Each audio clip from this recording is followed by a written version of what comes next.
galera do canal Cruz Sem Máscara, hoje com mais um vídeo pro canal, aqui na casa do nosso irmão e amigo Iá Pereira. Nós vamos falar sobre um assunto muito bacana, cura de identidade, que foi comentado pela nossa amiga Alma Frota. Ela pediu para que a gente conversasse sobre isso e falasse o que nós entendemos sobre isso. Mas antes disso, eu gostaria que vocês conhecessem os nossos amigos. Começando pelo Robson. Então, galera, boa tarde, boa noite, bom dia, independente do horário. Eu sou o Iago, tenho 22 anos, sou cristão faz 10 anos, é uma vida de altos e baixos, mas graças a Deus é muito bom poder carregar essa identidade de ser cristão. Olá, rapaziada, eu sou o Daniel, não vou revelar a minha idade, mas eu tenho 4 anos que estou nessa caminhada aí. E hoje eu posso dizer verdadeiramente que eu sou um cristão. Eu sou o Matheus, nunca disse minha idade, eu tenho 23 anos. E estou no Evangelho, assim, caminhando no Evangelho, acho que 23 anos mesmo, que nasci de família evangélica, então 23 anos. Nós não entendemos porque o amigo não quis revelar a idade dele, mas... Bora pro vídeo! Então, rapaziada, aqui entre nós mesmos, esquece que ele tem câmera. A respeito de cura de identidade, né? Um assunto que talvez seja muito complicado, né? Porque acho que a maior dificuldade do ser humano nos dias de hoje, na atualidade, é se encontrar, é saber quem eles são. Acho que o maior motivo de suicídio, o maior motivo de assassinato, é porque de fato as pessoas não se entenderam, não se encontraram com o propósito de Deus. Eu gostaria que vocês comentassem, a gente conversasse sobre isso, falando a respeito daquilo que vocês entendem disso. Se vocês tiveram algum momento em que vocês não sabiam quem vocês eram ou que não entenderam o propósito de Deus, vocês podem falar a respeito da conversão de vocês, de como vocês aceitaram Jesus, se de fato, né, vocês se identificaram no primeiro momento ou se tiveram que lutar contra o eu de vocês para entender aquilo que Deus queria para a vida de vocês. Eu me converti em 2007, né? Me batizei no mesmo ano, me converti em agosto, me batizei em dezembro. Rápido, foi bem rápido, né? E no início é tudo muito bonito, você conhece, você quer buscar mais, você quer sentir mais de Deus, né? E eu me senti muito assim, né? Mas por que parece, os anos foram passando e parece que a situação vai meio que esfriando. E muito tempo passou, muito tempo, você começa a conhecer as coisas, começa a mudar seus pensamentos. E por um tempo eu nunca cheguei a me questionar. Eu acho que, pelo menos eu me vi assim, de alguma maneira eu estava fazendo alguma coisa na igreja, então estava fazendo parte da obra. Então estava tudo certo.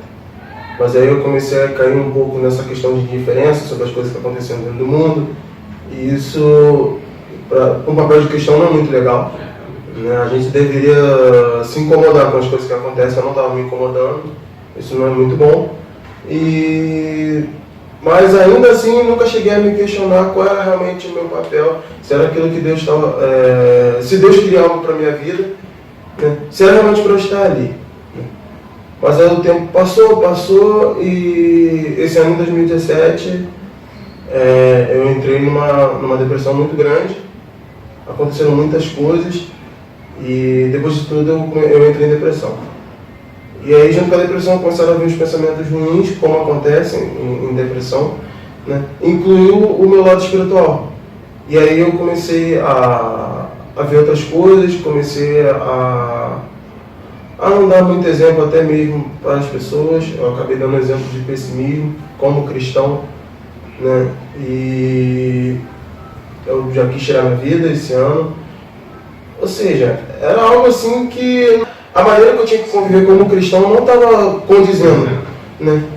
E eu chorei muito, entrei muito, vi muita coisa, eu compartilhei de muita coisa, eu comecei a conversar coisas com meus amigos assim, de maneiras muito absurdas, né? Só Deus sabe o que eu passei esse ano. E aí, em um dos momentos que eu estava muito quebrantado, eu chorei, eu conversei com Deus e eu perguntei o que estava acontecendo aquilo comigo. E se eu realmente tinha que passar, eu como cristão, se eu deveria passar por isso. Eu perguntei para ele mais uma vez o que eu tinha que fazer, se eu estava fazendo algo de errado. Mas aí Deus, com sua infinita misericórdia, até hoje Ele continua cuidando da gente. Ele cuidou de mim nesse momento muito bom, Ele abriu os meus olhos, Ele me fez tirar essas tentações, né? E agora, a cada dia que passa, eu quero poder conhecer mais de Deus, realmente poder usar a minha identidade mesmo, algo que eu carregava por um tempo, eu acabei perdendo, e agora eu decidi reconstruir, né? E curar a identidade é algo muito difícil, mas também quando a pessoa consegue, cara, é algo assim muito gratificante. Não é algo que eu tenho que engrandecer, sei lá, meus amigos, meus pais, não, mas a pessoa que tem que ser engrandecida mesmo é Deus, Jesus. E basicamente isso.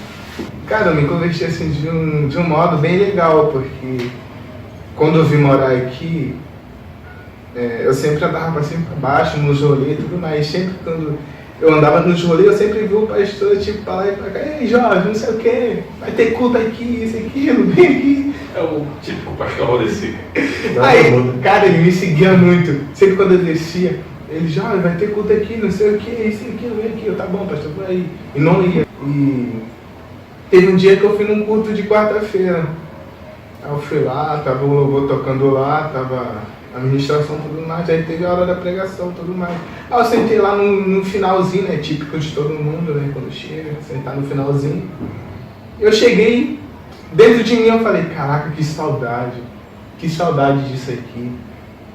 E dali, no mesmo dia, eu cheguei e falei para esse pastor, como eu faço para congregar aqui, como eu faço para me fazer parte disso tudo. Ele, vem vindo aí, vamos conversar, tudo mais. E a gente foi conversando, aí eu fui indo, aí acabando foi minha família, todos, e hoje nós estamos lá. Mas dessa caminhada de 2013 até agora, muita coisa aconteceu, lutas, desânimos, e cara, foi difícil. Eu não vou dizer que eu sou perfeito, não sei o que, eu tenho 4 anos de convertido, e quer dizer que esses 4 anos que eu tenho foi isso e aquilo, não. Teve momentos que, cara, que não dava mais, que eu não me reconhecia, que eu não sabia quem eu era, e que eu estava representando o Evangelho de mal forma para aquelas pessoas que não conheciam. E aquelas pessoas que não conheciam falavam, pô, é isso que é o Evangelho? É isso que é Jesus? E cara, e aquilo me doía, mesmo estando errado, aquilo me doía.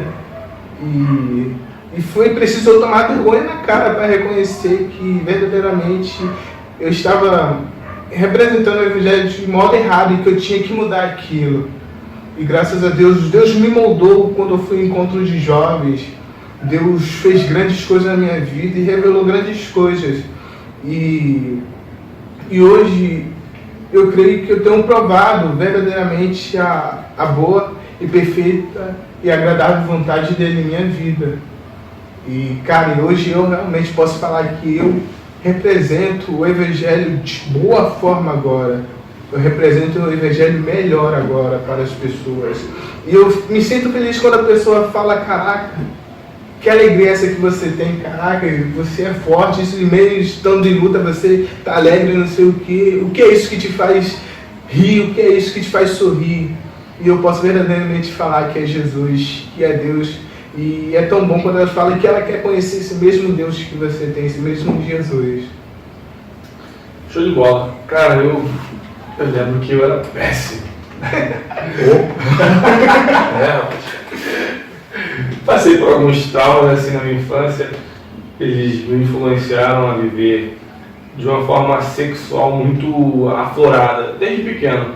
Talvez isso tenha me deixado um pouco diferente daquilo que eu deveria ser. Tipo, por mais que eu gostasse das coisas de Deus, eu tinha uma identidade que não condizia com as coisas de Deus.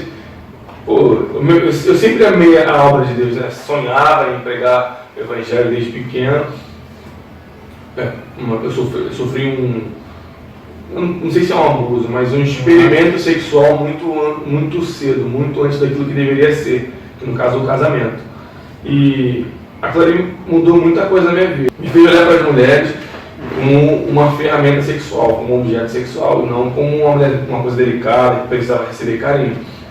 E, cara, eu sofri muito por isso, porque as pessoas me olhavam e me identificavam não como um homem de Deus que deveria ser, mas como um tarado, como sem vergonha, como um safado. Isso machuca, né, cara? Pô, quem ouve isso não quer ouvir isso, né? Por mais que tu faz isso, mas tu não quer escutar isso. Tipo, tu não quer escutar isso. E tipo, era a identidade que eu tinha. As pessoas me conheciam como safado, um sem vergonhazinho, como um pilantinha, um pivete. Mas, cara, graças a Deus, eu passei por isso, tive muitas experiências, isso foi muito bom, né? Porque eu posso compartilhar hoje com vocês, compartilho até para ajudar vocês, para aconselhar, isso é muito bom. Na época era muito ruim, mas agora a gente consegue lidar com isso. Aí os missionários vieram, trouxeram uma mensagem simples, até porque eles não eram teólogos. Ninguém ali conhecia a Bíblia de capa a capa, tipo, e sabia pregar como os gideões. Você! Não era assim! Não era você! Tem que mudar assim! Tipo, era uma coisa simples, era algo, cara, eles contaram as experiências deles, as dificuldades que eles tinham. Mostrando como é que é ser cristão, né? Ou que eu vi, pelo menos. E depois desse encontro com os missionários, a gente foi pro encontro dos jovens. Cara, foi tremendo. Acho que eu não parava de chorar naquele encontro. Eu também não parei de chorar, não. Poxa, eu apanhava muito. Cajadada. Na verdade, desce fogo. Eu não sei se era muito meu cajado ou. Acho que era Deus falando. Deus, ele. Eu só sei que só desceu lágrima. Muita lágrima, cara. Mas foi um tratamento, foi uma cura. Pra mim, aquilo ali foi uma cura tremenda, cara. Eu acho assim, que um testemunho não deve ser contado da sua boca, mas as pessoas têm que contar do seu testemunho para outras pessoas. Eu fico muito feliz, tipo, eu não sei se tipo, o Iago quando falava, cara, como é que aquele, depois de enquanto tu mudou, né? Eu fico feliz, cara, tipo, as pessoas veem a transformação. Eu sou visto mais como era antes, agora de forma diferente, a necessidade restaurada. Dá pra mudar, filho. Com certeza, isso. Quando eu aceitei Jesus, deixar claro para vocês que quando a gente aceita Jesus, a água não muda do vinho da noite por dia, tá? É um processo muito longo. As tentações continuam as mesmas. E duro. Pô, quando eu batizei, cara, no dia seguinte eu não peguei. Entenda, você não vai virar Superman, Mulher Maravilha, de jeito nenhum. Nem dá noite por dia, sair da água e vou sair algo igual. Vou sair super poderoso, vou sair dando Kamehameha em todo lado. Nada disso. A carne, tudo que você acaba vendo, você infelizmente começa a desenvolver pensamentos, mas a gente tem força para poder lutar contra isso. A gente tem força para lutar contra isso. Nós todos estamos em processo, não estou dizendo que a gente é perfeito, fomos todos curados. Na verdade, estamos sendo tratados. Na verdade, a palavra coisa de identidade, acho que num processo infinito, tipo, um processo finito ela não existe, porque nossa vida tem fim. E no decorrer da nossa vida a gente falha. Então, a gente está num processo de cura e que só vai terminar quando nós formos glorificados com Cristo. No mais, o que acontece aqui é um processo de transformação, um processo de melhoras, né? Tremendo. Agora, para vocês, a questão de identidade dentro de um ambiente. Há muitas pessoas que, né, elas não se identificam com certos tipos de igreja. Olha, é um assunto meio difícil de falar, mas eu acho que a primeira coisa, a primeira ação que a pessoa deveria fazer nesses momentos, quando não se identifica com algum lugar, ou às vezes chega assim de uma maneira muito precoce e não se acostuma da maneira que queria se acostumar de primeira, seria muito bom a pessoa poder orar. Né? A oração é uma chave muito boa, é uma chave que abre poderosa, né, cara? Soluciona muitas coisas. Ela é poderosa. E a minha vontade era de realmente ter saído da onde eu conhecia Jesus para ir para outro canto, né? Porque era maior, porque tinha mais gente, mas foi necessário orar. Eu orei e apesar das diferenças que tem, apesar das coisas que acontecem dentro das nossas famílias, né, na família da igreja, eu amo a minha igreja, né?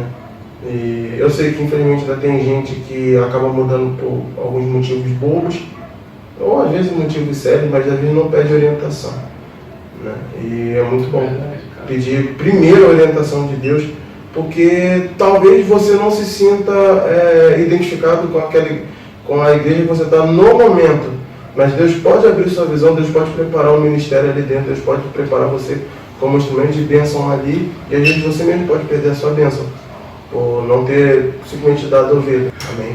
Cara, se tem aquele irmãozinho atribulado na sua igreja, tem aquele irmãozinho que faz fofoca, isso e aquilo. uma das melhores coisas que Jesus nos ensina é orar. Orar pelos que te perseguem. Orar pelos que falam mal de você. Orar pelas pessoas que tentam, te afastar. Cara, a gente tem levado essa vida de cristão ser fofoqueiro por muito tempo. Isso não vem de hoje, isso é trazido de muito tempo, de muitos anos. As pessoas têm levado esse costume. Eu não sei porquê. Tiago 13 começa a falar do problema da língua. Que uma língua, cara, ela é o pior dos membros. Se você conseguir refrear sua língua, você é perfeito, é um varão perfeito. Mas com a língua você pode pegar um fósforo e incendiar uma floresta inteira. Ou seja, a fofoca existe desde os tempos de Jesus. Mas não digo que o problema são as pessoas. O inimigo ele tem atuado. Agora, as pessoas têm o poder para ajudar, só não entendem que tem esse poder ainda. Preferem, às vezes, fazer uma crítica destrutiva, na verdade, no caso seria. Elas preferem criticar do que ao invés de saber entender o problema do seu irmão, o que, no caso, seria a empatia. E muitas pessoas não têm isso hoje em dia porque não foram ensinadas, é simples assim. Não é porque elas não querem, não foram ensinadas. E talvez você deve ser um problema vivo disso, cara. A gente falou aqui dos nossos problemas, você deve ser um fofoqueiro. Um destruidor de igreja, um destruidor de famílias, mas não porque você quer, mas é porque ninguém te ensina a não ser assim. É porque ninguém chega para você e diz, cara, você tá errado, não, você tá errado, cara. Eu posso te ajudar, eu posso ter mesmo para você. Sabe como é que eu consegui curar o meu problema de pornografia? Tiago 5,16, confessando meus pecados aos meus irmãos para que eu pudesse ser sarado. E aí continua, a oração do justo tem muitos seus efeitos. Estou confessando aqui, ó, entre amigos. Podia ser diante de um padre, a gente sentar lá no confessionário. É confessionário? É o gabinete, algo assim. É uma parada do tipo, não sei o nome certo não. Você pode arrumar um irmão de confiança. Assim, eu tenho arrumado eles aqui para contar, às vezes, o que tem me afligido, os meus segredos, os meus pecados, para que Deus possa me aliviar, para que Ele possa tirar esse peso de mim. A Bíblia diz que nós já somos justificados pela fé. Já somos vistos diante de Deus como justos. Mas nós pecamos ainda, nós erramos. E o pecado ele nos leva à morte se continuarmos na prática. Salário do pecado é a morte. Exatamente, o salário do pecado é a morte. A Bíblia diz que, 1 João 9, que se confessarmos os nossos pecados, Ele é fiel e justo para nos perdoar. E Jesus é fiel para nos perdoar, cara. Para nos transformar, para nos ajudar a mudar a nossa identidade. Entendendo?